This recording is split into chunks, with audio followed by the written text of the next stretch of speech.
How much is your dignity? How much is your dignity worth?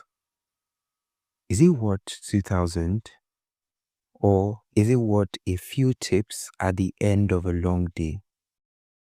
Most people stay in toxic jobs, toxic relationships, and toxic mindsets, not because they are weak, but because they are trapped by the comfort of small money. The comfort of small money.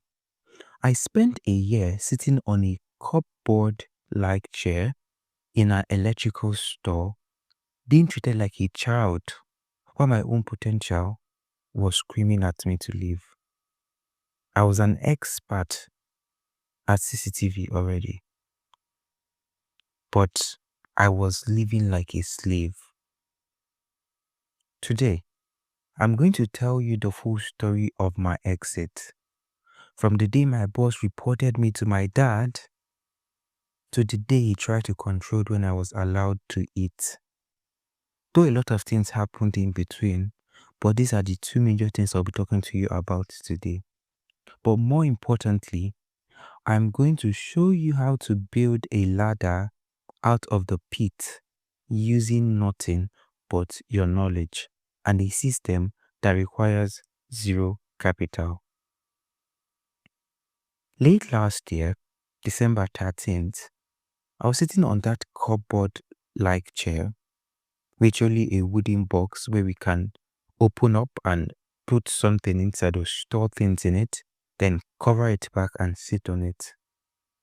So that day, a colleague of mine needed a satellite finder for a job. So satellite finder is more like an instrument or a tool used for tracking of satellite signals for DSTV, GoTV, etc. This colleague of mine forgot his own satellite finder at home before he went to where he had a job. Now he wanted somebody who has it to actually come meet him at where he was because his house was quite a distance. So now, my boss asked me and my other colleague if we had gotten ours because he has been telling us for quite a while, right, that we should get it. Now remember, I am an apprentice. I don't get a salary. I live on tips. Now he wanted me to spend up to 70,000 of my own, let's say 55 to 70,000, because that's what a satellite finder costs. I wanted me to spend 55 to 70,000 naira of my own money on a tool so he could make more profit. When I said no, when he asked me if I have gotten it and I told him no, he suddenly flared up. Now this anger was directed majorly at me for some reasons which I don't know. But for some reasons, when he asked my other colleagues and they told him no, he was not flared up. But when he got to my turn and he asked me and I said no, he suddenly flared up. He picked up his phone and called my father. Imagine that. A grown man calling another man's father to complain that his son hasn't bought a tool for work. Well, my dad was on the other end trying to explain, trying to calm him down, but then my boss wasn't having it. So he looked at me and said, "Take your bag and go. Take your bag and go home." Just like that. Hey. Well, I stood up, I packed my things. I was ready, I took my bag. But when I was about leaving, he stopped me, started playing foolishness. Yes, I call it foolishness, and this is not an insult. He ended the call and started questioning me, ranting, trying to make me feel small and all that. But eventually, he asked me to sit down, and I sat back down. But as I looked at the floor, I asked myself the hardest question of my life. Divine, why are you still here? And now, the honest answer was embarrassing. The tips. The 200 naira here, the 2000 naira there. That was the reason why I was still tolerating all this bullshit. And that was the day I decided to plan my exit. I realized I didn't need a job because I do not want to experience this thing again. So I realized I needed a product, something that didn't require capital, filming, or a boss's permission. So I decided to write an ebook. Now I was thinking about what do I write particularly, and then one day the universe gave me an answer. Write a book about teaching people how to write a book, but this time using AI to run the whole process.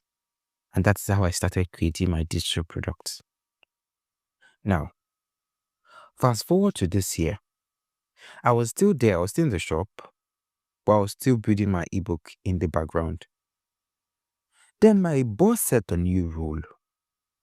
Now, the rule states that if a colleague calls us for a job, right, or a friend of his who is in the same workspace, who does the same job rather, calls us for a job, then the payment must go to him first. Then he will give us a cut. So one Friday like that, a friend of his needed help for a job. So he called me and another colleague in the store and asked that we help him finish up the job at a particular location. So we left. When we finished it, we placed a call to him and called and asked for our transportation, our pay and everything. Then he told us that he's going to give us the transportation, but then the pay that he has already sent it to our boss. Pure extortion. So I went back to the plaza because our store is located in the plaza. Though before that, it was already getting late, so I had called a colleague of mine who was at the store, right, to inform him that, okay, we might be coming late, so please help me take my power bank and give to the people in the next store because they close quite late. So when I get there, I'll collect my power bank because I don't go to work on Saturdays rather, so I cannot come back on Saturday to take it. So he did that as I said, and I went back to the plaza. I picked my power bank. Then I noticed my boss was still in the plaza, but in his car. He was actually making a call. But I think he was waiting for me. I know he was waiting for me. So I saw my boss sitting in his car. He was waiting for me. He wanted me to come and ask him or beg him for my cut. Knowing fully well who I am, I didn't even look at his way. I didn't even look his way. I took my power bank, ignored him completely, and I went home. And that was it. My ebook was done. My design was set. The system was ready. Now, the next week after that Friday, on a Monday, this was the week I was planning my launch for the ebook, right? This was the week I was planning my launch. So I had planned on creating a 7-day series of talking head video where I explained the problem, creators and everything. Then on the day 7, I pitch up my product and everything. So I needed to plan a whole lot and create the whole strategies and do a lot of things. So I needed to do that because I was not able to do that on Sunday, the day previous to Monday, right? The day before Monday, rather. So I needed to do that. So I wanted to go to work that day and I thought, what is actually the essence of me going to this store today? Knowing fully well that I'm just going to go back there and sit down unless there's a job. So immediately the rebel in me said, Divine, don't go anywhere, sit at home. So I texted my boss and told him that I was not going to come to work that day. And that was it. So I didn't go. I used plan, I recorded, I posted and everything. Now the next day is a Tuesday. I went to the work. I went to work. I got to the store around 10 a.m. I'm a late comer. Yeah, I'm a late comer, I know. But that's the normal time I go to work because there's no essence. When I go there, most times when we don't have anything, we just sit out. we just sit down at a particular spot for the rest of the day, and that is not healthy. So that was mostly the reason why I do not even prioritize coming early. So now, when I got there, I saw my boss. He was on the call, and I greeted him, and he did not respond. I say, okay. And me, right? I didn't even mind him. I just dropped my bag, brought out my book and my pen, and was brainstorming content ideas because I needed content for my book, right? So now, after everything, towards afternoon, specifically around 3 p.m., I was texting a friend of mine, and I asked him, "Have you eaten?" And he was like, "No, he has not eaten throughout the day." I was like, "Okay, why?" I was like, "I don't know." He said no particular reason, but then he said he guessed I have eaten. That is when I realized that, okay, I have not had anything to eat throughout that day as well because I didn't eat from home. So I decided, since I was partially done with what I was doing, I'll quickly go home and go and eat and come back, which is something I normally do. It's not like a new character. It is something I normally do, right? So I stood up, I packed my stuff, and I told my colleague I was going home to eat. Then he said, "Go and tell your guy." I was like, who the fuck cares? I don't care. So I walked out. As I was walking out of the plaza, I heard someone called me. It was my boss. He was in another store in the whole plaza. So he asked me, where was I going to? I told him I'm going home to eat. Then he started shouting in front of people. He wanted to tell me that, okay, Divine, this is the last time. This is the first and last time he's going to allow me to go and eat. That if we're working in somewhere far, possibly we'll see, right, that will not be going home to go and eat every day. That this is the last time. That what do I expect other people to do, that their house is far? That is the last time he's going to allow me to go home and eat. I was not. I was trying to explain to, okay, sir, I had not eaten throughout that day. We were not even doing anything in this shop. I was like, it does not care that this is the last time he's going to allow me to go home and go and eat. And I just said, okay. And I went home. That was my response. So I went home, I ate. As I was about leaving, I told my stepmom what happened. And yeah, I went back to the shop. When it was time for closing, which we normally close around 7:30, I helped them pack. I helped them close the store, and I was calm. I was really polite. When I was about leaving, I turned back, I looked him in the eyes and said, "Good night, sir." And he said, "Good night, Stefan." Unknowing to him that was the last good night he was going to hear from me. Literally.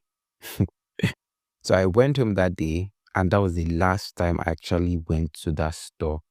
Well, he said it was the last time. It was actually the last time. Now, after a couple of days, I blocked him on WhatsApp. I blocked him on my phone contacts and everything. Now, why am I even telling you this? Is it just to complain about a bad boss? No. Listen, there are 3 things I want you to take from this. Number 1, stop subsidizing your own slavery. See, I was spending my energy making 2,000 naira tips when my personal jobs were paying me up to 20k in a day. We often stay in safe situations that are actually costing us a fortune, right? We often stay in situations that is actually costing us a fortune. Now, that is why I always say that being broke is not bad. Contrary to popular beliefs, being broke is one of the best place you can actually find yourself. Being broke is one of the best places you can actually find yourself, because what? It helps you to fight. It makes you fight. Now, one of the most dangerous places you can actually find yourself is where you are comfortable with where you are. You're comfortable receiving the order 2K. You're comfortable with the insult because you are receiving the tips and everything. You know, a part of you is screaming, this is not the life you want, but yet you're still comfortable. That is the most dangerous place to be because it hurts your growth. And it's the most dangerous place to be. So you must ensure that you are not playing safe. And that safe is actually costing your fortune. Right? Now, the second thing I want you to take away from this is the Monday strategy. See, you cannot leave a cage if you are working in the cage 247. I had to take that Monday off to plan, right? I need to plan my strategy. I have to plan my everything to work for me. So you need to carve out time to build your own ladder, even if it means offending that your guy, even if it means displeasing whoever it is. If you know you want to actually build something for yourself, you cannot build something when you are inside that thing 247. You need to carve out time for yourself, right? To build, carve out the time to build. Now, you also need to validate before you build. Now, the reason I could walk away was because I wasn't just hoping my ebook would sell. I had used AI to validate the demand. I knew people wanted to know how to create digital products. I didn't just create a guess, I created a solution. So you need to validate this your idea and ensure that you are on the right path, right? Now, I am aiming to make my first 1 million from selling my ebook.